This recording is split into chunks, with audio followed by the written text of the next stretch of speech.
Hey guys, I'm Khadroth, and today we're going to be going over Pope's Johanna. So again, this is another new unit coming out fresh here with the new Valentine's Day event on JP, and she's been a pretty interesting one. I've already seen a lot of weird takes on her. Again, as usual, there's anytime we get a new unit, there seems to now be this crowd that's, if you're not first, you're last. If you're not the best unit in the game, you suck. And then there's a crowd that seemingly will also be like, well, you know, she's insanely good or something like that, almost overinflating. So the truth is probably somewhere in the middle. And I'm just going to say, again, she's a solid unit. And I think you guys will see as we're going through here that she can definitely be a good quality unit for a lot of people. Certainly a unit that can do some farming for you. Certainly a unit that can go challenge scenarios for you. And I think she actually has a lot of value for a newer player, but we'll talk about that as we get through. So immediately starting at the beginning here, she has about 10k attack here. Now the thing to remember is rulers get a 1.1 modifier to that value, so they're like this value actually goes up, but regardless of that, this is a fairly low attack modifier for a 5-star. 10k would be a strong number for a 4-star. This is a low number for a 5-star. So certainly that is a concern, but hey, again, remember, one stat doesn't make or break the unit. So looking at this though, she does get 15.5 k HP, and that's certainly going to help up for that. It's going to at least make her a lot tankier, especially as a ruler. She's naturally just going to take half damage from any of the knight or cavalry classes, so that's going to be really nice for her. But again, here she is earth attribute. She is also alignment lawful and good, and then she has your standard NP charge defense and basically some solid NP charge attack. It's not the best, and that's going to be a concern that we'll talk about, but I think you'll see it does get addressed. So staring at that, that is a thing, but she also gets 21% death rate. That's not high, that's not low, that's pretty average. And then she is female gender, hominid, humanoid, Roman, servant, and weak to Intima Elish. Now, this is another interesting thing here, is to actually look at her deck. So certainly as an arts AoE ruler, you would maybe expect that, hey, maybe she's going to have triple arts, but she didn't. And I do find that intriguing, and something that I've noticed that we basically don't seem to get triple arts units very often anymore. I'm a little bit surprised by that. I think I would actually prefer if she were triple arts, but at least they traded off for yet another decent card at generating noble phantasm, and it is a 4-hit quick, so it's not going to be bad for her in that regard. It is above average on the hit counts, but still, I am surprised we didn't get the third arts. The rest of the hit counts as a whole are all average, so you're okay in that regard. They're not bad, they're not the greatest, but they are still fine. And again, a 3-hit arts is certainly going to be a solid thing for carding in the long run. Now, looking at her active skills here, you guys can see she basically gets the targetable crit star absorption for arts cards for 3 turns of 5,000%. So she can put this on someone, and then for 3 turns, soak stars to them of 5,000%. That is good enough that that's going to work on berserkers and avengers alike. So that is fantastic and really good at actually drawing the stars to the card that you honestly, in an arts setup, you're going to want anyways. You're not going to want the stars necessarily going to quick or buster or something like that, but hey, that could be a concern if you don't have one of those cards, but then maybe don't pop this skill that turn. Just up to you. The good news is, because the 3-turn duration, you can choose when you want to pop it. You still should find some level of synergy. Again, then she's also going to get an increase to critical damage for arts cards for that target. So whoever she's putting this on gets 100% crit damage for their arts cards. Really, really solid. Really going to help their crit cards, or sorry, their arts cards hit hard. And that's going to be a really nice thing there.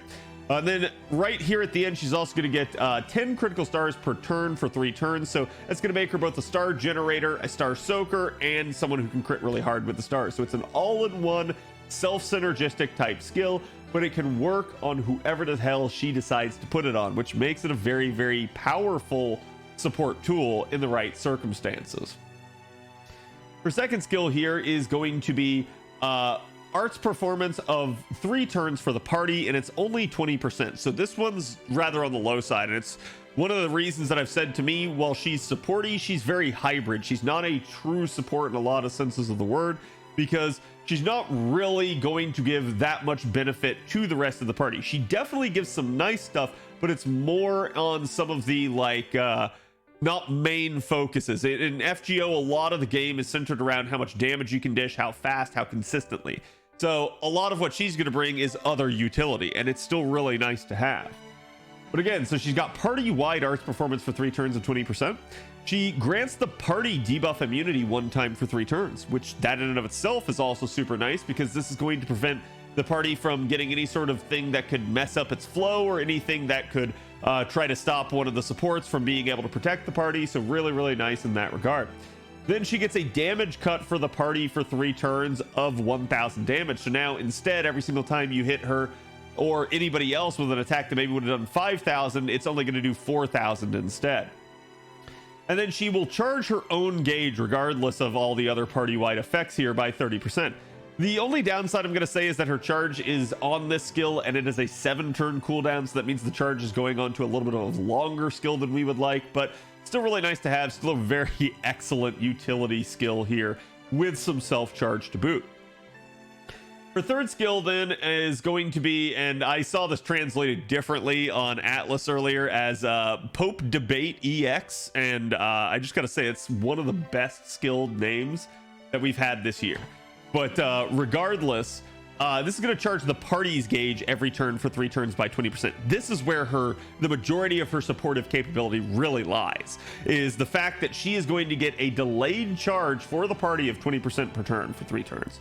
So again, in a 3-turn scenario, if you're trying to farm, this means that you're basically going to be able to get up to 40%. So essentially at the end of turn 1, you get 20. At the end of turn 2, you're going to then have had 40. And at the end of turn 3, you'll have had 60. But again, that's the end of turn 3. So if you're just in a 3-turn scenario, you don't get that last tick. But don't worry about it. It's still a really, really nice thing to have. And certainly you might be using this in a challenge scenario that's going to go longer than 3 turns. So it is, I'm sure, a welcome addition.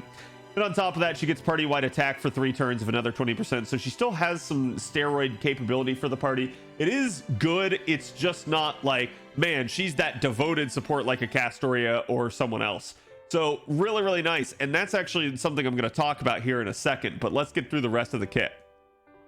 She is certainly going to be a nightmare for anybody trying to kill her as an NPC or an enemy, because she has magic resistance EX, and that's always a real pain if you're ever using any sort of debuff centric build, and all of a sudden you're sitting there trying to apply a defense down against an enemy, and that enemy has magic resistance EX. So that basically would mean about a quarter of the time that that stuff would fail without some other mitigating circumstance.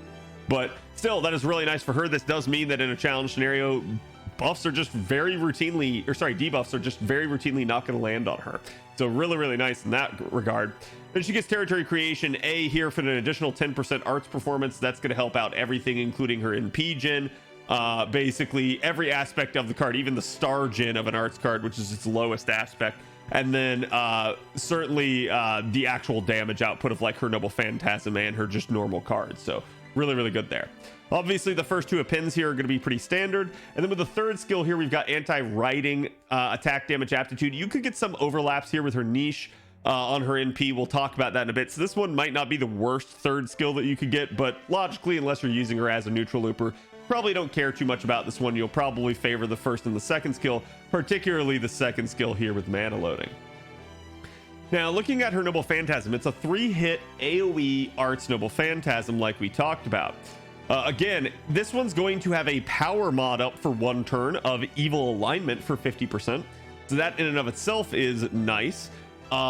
Remember, power mods are not specific to the Noble Phantasm. So what this means is that by applying this up, any cards that she uses after the fact, after that NP, will still also get the benefit of that power mod. So really, really nice in that regard. If you use her NP and then work it into a mighty chain or like a, you know, triple arch chain or something like that, certainly could be really good, really strong for her against an evil aligned target. Then she's going to deal damage to all enemies, and then she's also going to buff block the enemies 1 time for 3 turns. So really, really nice there as well. This is going to be something pretty similar to Shikibu, who also has the similar effect. And so it can be really nice if you're looping over the top of like a wave of enemies or some sort of like servant gauntlet in a challenge quest or something like that. Really, really nice to just sit there and keep applying buff block to them, as it's just going to totally debilitate them and make it so that they can't actually pop the skills that make them powerful or, you know, able to cut through your defenses or something like that. And then from there, the damage that she deals will also be super effective against anyone that has man attribute. So she's going to get an additional 150% damage there against man attributed enemies. Really, really nice. Again, don't confuse this with human. Man is its own thing. Human is a attribute that hardly applies to anything outside of some trash mobs. Man attribute, though, is a thing that basically a good chunk of the servants in the game will have. So really, really nice. That does help out her sort of boss killing prospects and everything like that. But still, really solid kit all around. So the couple of things I want to talk about here in the end is how you're going to use her. And basically, she's going to be someone that's able to actually operate from, again, a like 0 DPS standpoint. She's probably going to require double Castoria and then a third support if you want to start from 0 and 3 turn something. But again, that's just assuming you're trying to farm with her. You don't necessarily have to 3 turn with her, and you certainly could instead try actually getting her into a situation in which you're, you know, maybe in a challenge environment, which a scenario in which I think she'll be very strong. Now, again, looking at where she's sitting here on the AoE charts, as a ruler, not going to be the strongest. That is probably going to be one of her issues. She is an arts looper. She is not necessarily meant to be super strong. But keep in mind, this is in P1, and certainly you're probably going to be rolling in there with like Castorias and stuff with her. And then, for instance, you have the evil alignment that's going to up it already to 29. You have the man attribute that can up it to 32. And then you can combine and overlap them for up to 48. So if you have one of her niches in play, she'll certainly be a very solid unit for you and able to deal quite a bit of damage. And then, like I said, remember, you could probably start her from 0, so it's not going to be anything crazy in that regard, but you certainly will have some decent firepower. Now, keep in mind, too, one of the ways in which you're going to want to use her is going to be, if you're in a challenge environment, a hybrid setup. So you're going to be maybe wanting to do, you know, something where you've got like a Castoria and then her. And then what you might want to do is for your third support, you could either take Tamamo for some healing, or you could instead take someone like Proto Merlin. And if you take Proto Merlin, what you're going to get out of that is even more star gen, as well as the quote unquote healing. Her healing is more on the spot rather than over time, so that is a difference between her and normal Merlin. But certainly you get a little bit of extra stars per turn, which can synergize pretty well with Johanna's stars per turn skill that she has. So definitely that could help tip the crits to your favor, and you might be generating a lot more crits if you do that. Certainly Tamamo, though, also going to have the cooldown reductions as well as the healing, so that's going to allow you to get back to the skills even faster. But then you also have the hybrid damage dealing setups, which can help you out in farming. And so something like that might be a Castoria, and then in the back line, well, actually here, I'll invert it here for you guys. But basically, you might have a Castoria, you might have Johanna, and then you might have, you know, whoever your third unit is here, but then you might have on the back line another Castoria. So this third unit, what it can be is it can be another DPS. We're going to call it D2. That could be another damage dealer that you fit in. And because Johanna's giving 20% charge per turn, and the 2 Castorias, as you're rotating them out, are basically giving you 60% charge to the rest of the party. Basically how that one's going to work is, if you think about it from this perspective, and just kind of giving you some really quick, easy breakdowns. The double Castoria can give, again, like I said, the 60% to both of these units as you're rotating them through. Certainly, you're going to probably put the arts up on maybe like Johanna if she's handling 2 of the waves for you or something like that to help out her refund. But what you can do right here is basically say like, hey, look, you know, already maybe I take out wave 1 with Johanna, by charging her up to full with the rest of the stuff. Maybe she's got her mana loading. Maybe you do use one of the targeted Castoria skills. Boom, there you go. It's 100%. But then what you can also do is basically come back here and say, hey, look, now because I had the charge per turn, you're going to get the additional 20% right here on that other support, or sorry, on that other damage dealer. And then all they needed was their own mana loading, or again, if they wanted to wait all the way until turn 3, you'd have another 20% from the charge per turn. So they would get up to full just from sort of overflow from the other units, which can be really nice. It's a really hybrid style setup, but it's really good at handling sort of odd structured nodes that are not just 3 set waves, so like waves where it's only 3 enemies. But so that could be a really nice way to do it. Really easy for her. And then of course with Johanna in that sort of situation, you might still have the additional 20% charge from Castoria, and you might have her own self-targeted 30% charge as well, depending on when and how you used it. So you could certainly move around where you use some of the skills, but essentially the way Johanna's going to work, at least with a double Castoria setup, is you're looking at around 50% charge from her. It could probably go a little bit north, especially if you start getting overkill, but that's not including the 20% charge per turn.